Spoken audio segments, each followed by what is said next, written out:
Hello, this is Agustina from Mama Spanish Academy. Today we're going to talk about the subject pronouns in Spanish, las personas, specifically about vos, tú, y usted. These three all correspond to the second person singular and mean you. Although you have probably heard tú more than vos, you will find that some countries such as Argentina, Uruguay, and Paraguay use vos exclusively, and some other countries use both.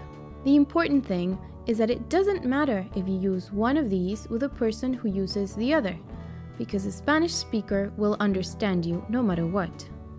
Vos y tú are really not that different. We'll look into that in a moment, but first, let's get usted out of the way.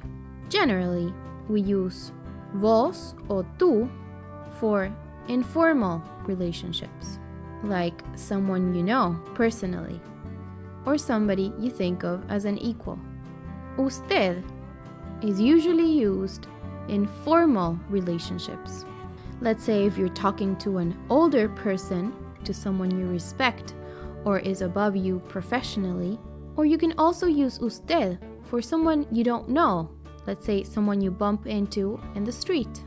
Note that despite usted being the second person as well, it'll be conjugated just like the third person, él y ella. So you'll say, él, ella, o usted está. With that out of the way, let's take a more in-depth look at vos y tú.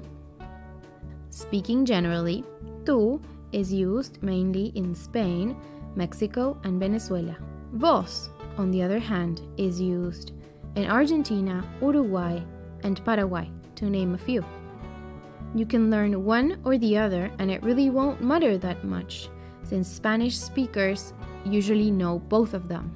There really aren't many differences between them, and it's easy to switch from one to the other. The main differences occur when conjugating, in the present indicative, and the affirmative imperative. Let's look at the present indicative first.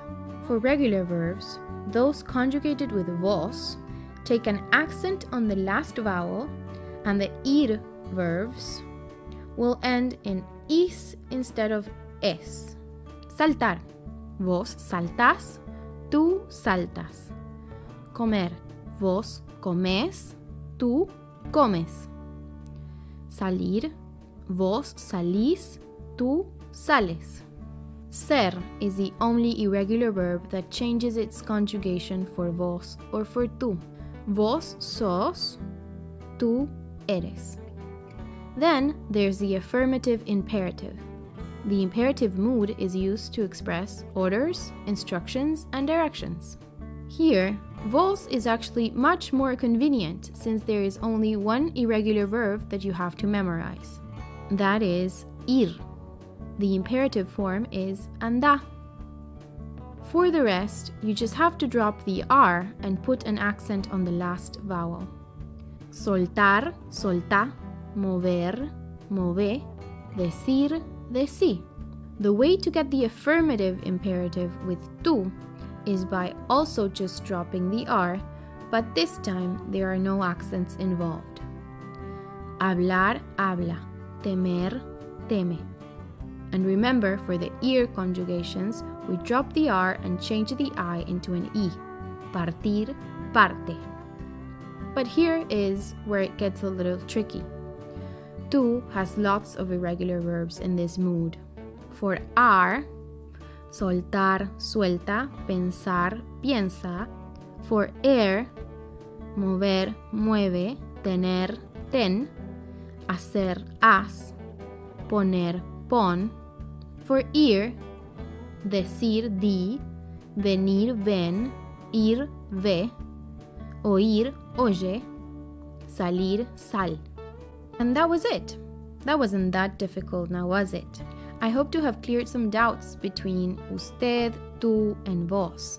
If you liked the video, please subscribe, like, and share. We'll make sure to keep them coming. Bye!